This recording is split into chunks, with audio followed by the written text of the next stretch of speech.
स्वागत है आपका श्री श्याम हिंदी क्लासेज में और मैं हूं आपका दोस्त महेश कुमार आशीवाल। दोस्तों, हम पढ़ रहे थे अलंकार और अलंकार में हमने पढ़ा उपमा अलंकार। आज हम पढ़ेंगे उपमा अलंकार के भेद, कितने प्रकार का होता है उपमा अलंकार। उससे पहले एक जानकारी ये है कि उपमा अलंकार के जो 4 अंग पढ़े थे वो अच्छे से आपको याद होंगे। अगर याद नहीं है तो आपको अच्छे से याद करने पड़ेंगे, तभी जाकर के आपको उपमा अलंकार के अन्य भेद याद हो पाएंगे। तो देखते हैं उपमा अलंकार के 4 अंगों में हमने पढ़ा उपमा, उपमान पढ़ा पहले, जो कि अप्रस्तुत रहता है वाक्य में। दूसरा हमने पढ़ा उपमेय, जो कि प्रस्तुत रहता है। तीसरा पढ़ा हमने साधारण धर्म तीसरा पढ़ा हमने वाचक शब्द और चौथा पढ़ा हमने साधारण धर्म। ये 4 प्रकार अंग होते हैं, इन अंगों को याद करना जरूरी है। तो देखते हैं उपमा अलंकार। उपमा अलंकार के 3 भेद होते हैं। उपमा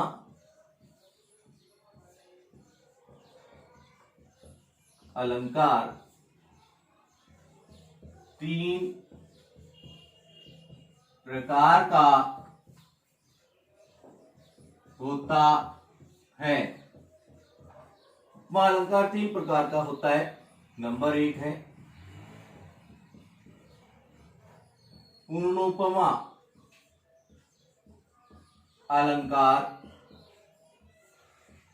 नंबर 2 है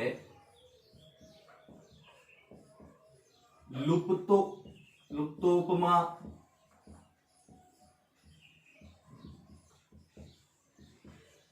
अलंकार और नंबर 3 है मालोपमा अलंकार। ये 3 प्रकार होते हैं। प्रत्येक के लास्ट में पमा पमा आ रहा है, इसका मतलब उपमा अलंकार के तीनों भेद हैं और तीनों में पूर्णोपमा, लुप्तोपमा और मालोपमा, ये 3 प्रकार होते हैं। अच्छे से याद कर लेना। पहला हम पढ़ते हैं पूर्णोपमा अलंकार। किसे कहते हैं पूर्णोपमा अलंकार? देखते हैं। पूर्णोपमा नाम है पूर्णो उपमा, पूर्ण हो जहां उपमा। कहने का मतलब उपमा के जो 4 अंग होते हैं वो चारों के चारों अंग जहां पर वाक्य में विद्यमान हो वहां पूर्णोपमा अलंकार होता है। यानी जहां उपमा के चारों अंग विद्यमान हो वहां पूर्णोपमा अलंकार होता है।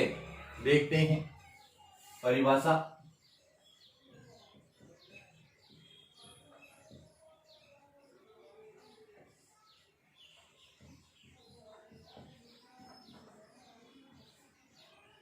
पूर्णोपमा अलंकार जहां काव्य में उपमा के चारों अंग विद्यमान हो वहां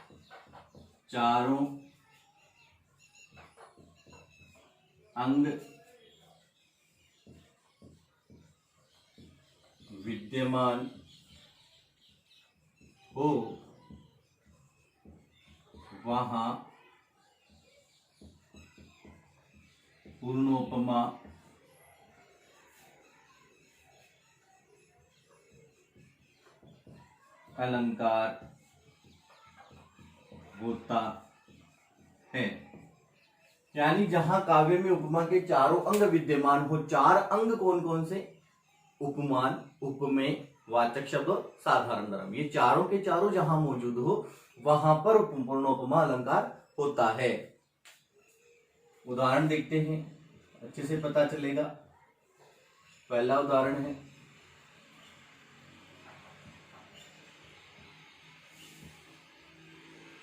चंद्रमुखी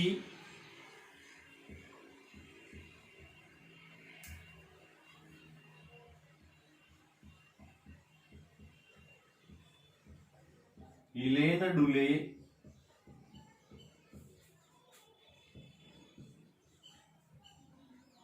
निर्वात भवन में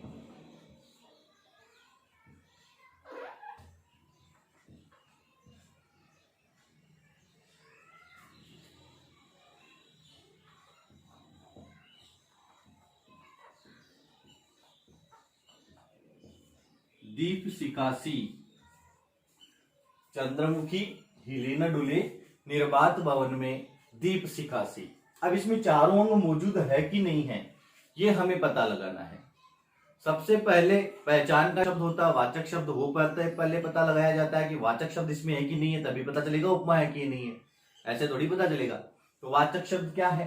सी, मैंने लिखवाया था सा सी युवत सम समान जैसे वो सारे शब्द, तो सी है, तो ये क्या है? ये वाचक शब्द है।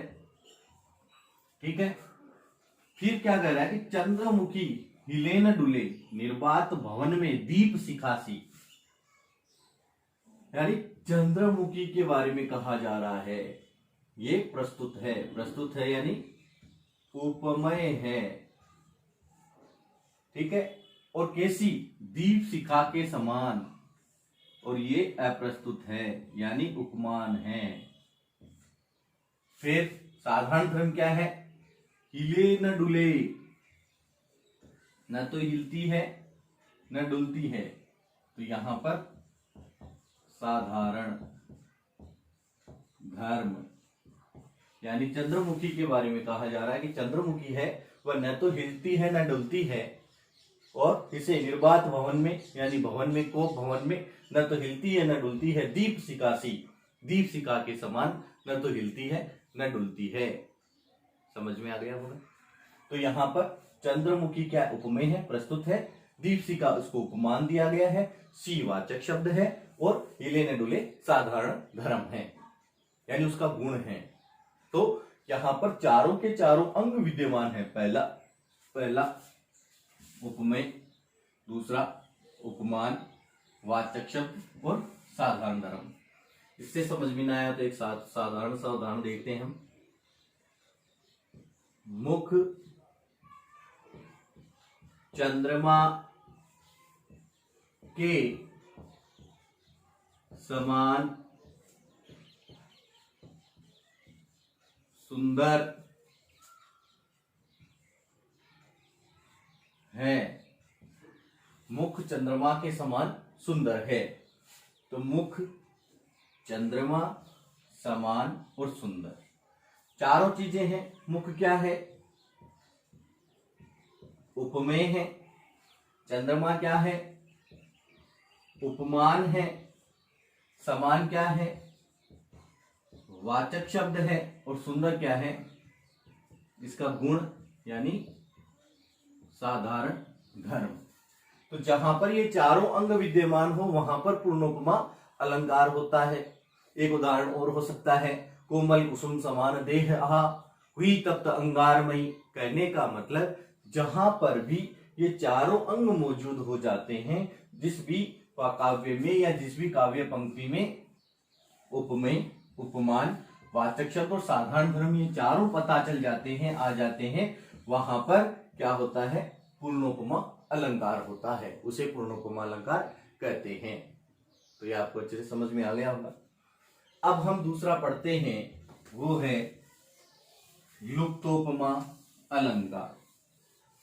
इन प्रकारों के ऊपर जब हम इन प्रकारों को पढ़ते हैं तभी हमें पता चल जाता है कि इनकी परिभाषा क्या होगी। वैसे तो 12th के एग्जाम में इन प्रकारों के बारे में उतना नहीं पूछा जाता, केवल कोई वाक्य दिया जाएगा और पूछा जाएगा इसमें कौन सा अलंकार है, तो आपको उपमा अलंकार ही लिखना है। और उपमा अलंकार की जानकारी का आपको पता है कैसे पहचान की जाती है। वाचक शब्द ढूंढो और पता लगाओ कि उपमा अलंकार है कि नहीं है। ठीक है, तो देखते हैं दूसरा है लुप्तोपमा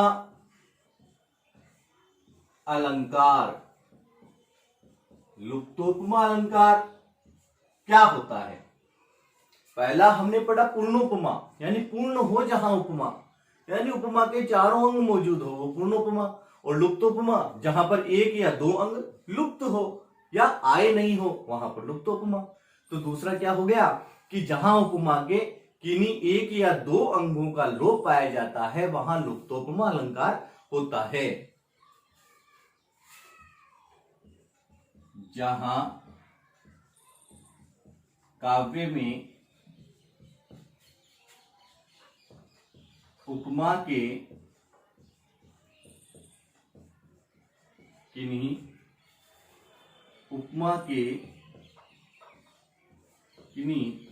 एक या दो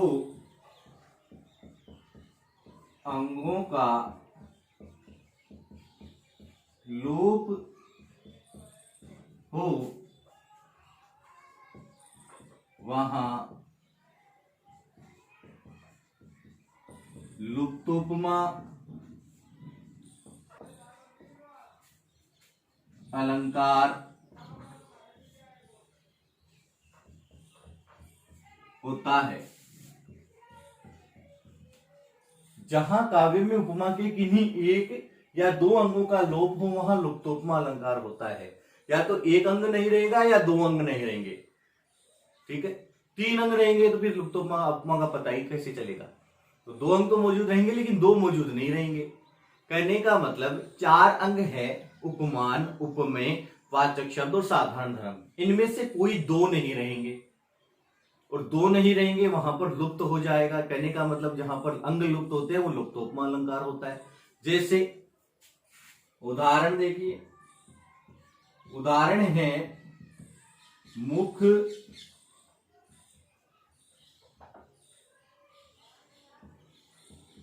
कमल, या ऐसे भी क्या होता है कि साधारण धर्म मौजूद नहीं रहेगा या फिर वाचक शब्द मौजूद नहीं रहेगा।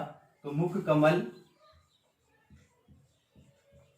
जैसा है, तो यहां पर मुख उपमेय मौजूद है, दूसरा कमल उपमान है, तीसरा जैसा वाचक शब्द है। अब केवल इतना ही बताया गया है कि मुख कमल जैसा है, ठीक है। कमल ऐसा भी हो सकता था, मुख कमल के समान है। अब गुण क्या है, सुंदर है, बदसूरत है, बेकार है, बुरा है, गुण का नहीं पता। यहां पर गुण नहीं है, यानी यहां पर किसका लोप हुआ है, साधारण धर्म का। किसका लोप हो गया, साधारण धर्म का लोप हुआ है, लोप हुआ साधारण धर्म का। फिर भी हमें पता चल रहा है कि कौन सा अलंकार है, उपमा है। पता चल रहा है किससे चल रहा है, जैसा, यानी वाचक शब्द से पता चल जाता है कि इसमें कौन सा अलंकार है। वाचक शब्द जैसा, मुख को कमल के जैसा बताया गया है। यहाँ पर मुख क्या उपमेय प्रस्तुत है, कमल उपमान है, और वाचक शब्द क्या है, जैसा है। इसे पता चल जाता है। फिर देखते हैं दूसरा,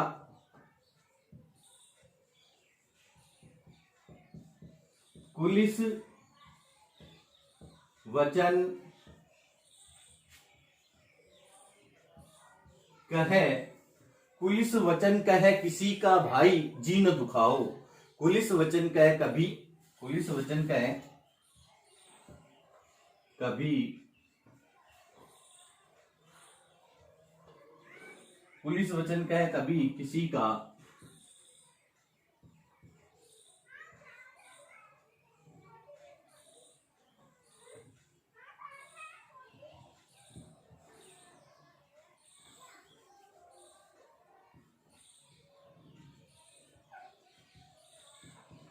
भाई किसी का जी न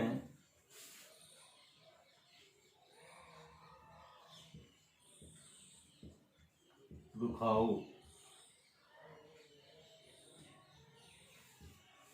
पुलिस वचन कहे कभी किसी का भाई जी न दुखाओ, या ऐसे भी पुलिस वचन कहे कभी किसी का भाई जी न दुखाओ, कभी किसी का भाई जी न दुखाओ। अब पुलिस वचन कहे कभी किसी का, सॉरी थोड़ा सा उल्टा लिख दिया है, पुलिस वचन कहे कभी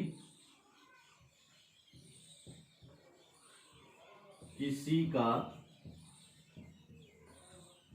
भाई, ऐसा है। तो पुलिस वचन कहे कभी किसी का भाई जी न दुखाओ। अब ये उदाहरण है, तो इसमें लुप्त अंग कौन सा है, पुलिस और वचन। वचन यानी वाणी, जो हम बोल रहे हैं। अर्थ क्या हो गया, पुलिस वचन कहे कभी किसी का भाई जी न दुखाओ, कि किसी को बुरे वचन कह करके कभी भी किसी भी भाई का जी नहीं दुखाना चाहिए, कि किसी का हम बुरा न सोचे।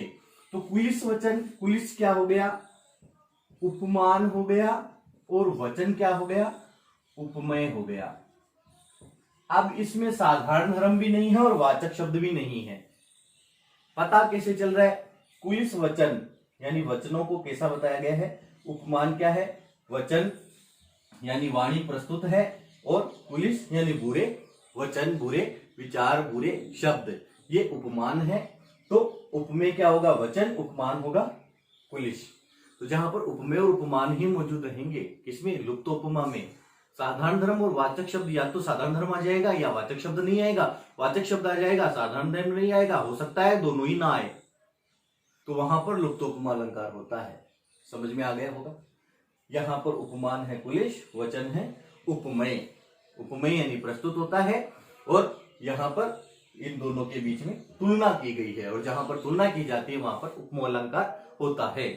अब देखते हैं तीसरा अलंकार, और हमारा उपमा अलंकार का लास्ट जो भेद है वो, और लास्ट भेद है वो है मालोपमा अलंकार।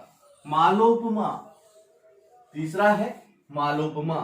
मालोपमा का अर्थ होता है जहां उपमा में एक उपमेय के अनेक उपमान वर्णित हो, वहां पर मालोपमा अलंकार होता है।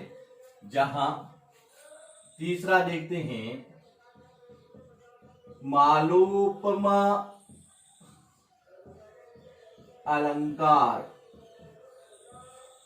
मालोपमा अलंकार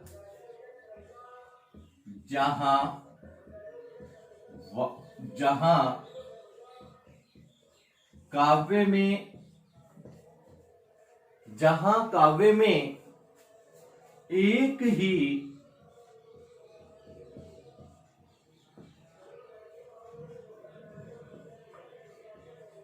उपमेय, एक तो उपमेय होगा, एक ही उपमेय के अनेक उपमान, एक ही उपमेय के अनेक उपमान वर्णित हो, वहां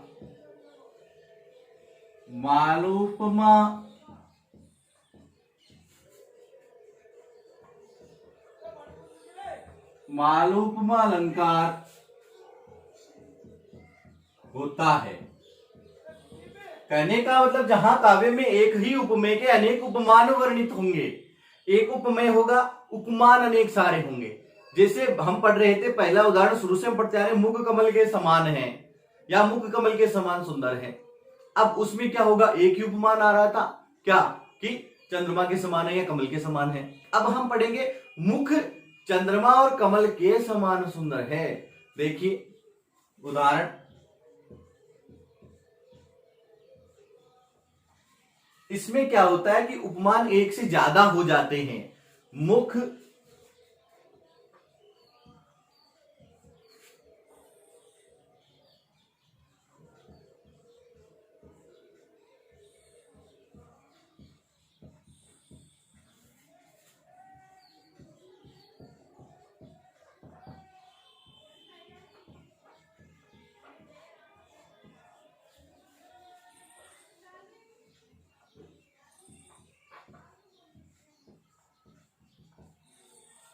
मुख चंद्र व कमल के समान सुंदर है, या ये भी कर सकते हैं कि मुख चंद्र और कमल के समान है कि नहीं? तो मुख यहां पर क्या हो गया? उपमेय हो गया। चंद्र यानी चंद्रमा और कमल, ये दोनों क्या हो गए? उपमान हो गए। ठीक है, समान वही वाचक शब्द, और फिर सुंदर क्या है? साधारण धर्म, ये है। तो मुख चंद्र व कमल, चंद्रमा और कमल के समान, ये उपमान हो गया। कहने का मतलब एक ही उपमेय, उपमेय कितना है? एक है, ये रहा उपमेय। इसके दो, एक और दो, एक और दो उपमान, एक से अधिक उपमान, यानी एक से अधिक, एक तो पहले आ ही रहा था, अब एक से ज्यादा आ जाएंगे, एक आ जाएगा, दो आ जाएगा, तीन आ जाएगा, वहां पर मालोपमा अलंकार होता है। देखते हैं और एक आगे का उदाहरण और देख लेते हैं। नीलमणि नील सरोरुह, नील सरोरुह नीलमणि, नील नील धर श्याम।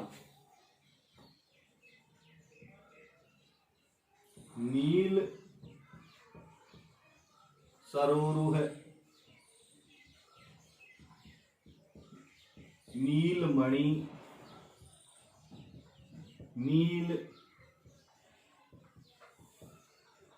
नीलधर, श्याम। यहां पर श्याम की उपमा दी गई है। श्याम कृष्ण, उनके बारे में बताया गया है कैसे हैं। नील सरोरु है, नीले वर्ण के हैं, उनका शरीर नीला है, नीलमणि के समान है। नील नीलधर यानी नीलधर है, ये नीले नीले हैं, नीले, उन्होंने नीला रंग धारण कर रखा है। तो जहां पर एक से ज्यादा यानी किसका उपमान, यहाँ पर श्याम है, उसके एक से ज्यादा, 1, 2 और 3, ये 3 उपमान मौजूद है।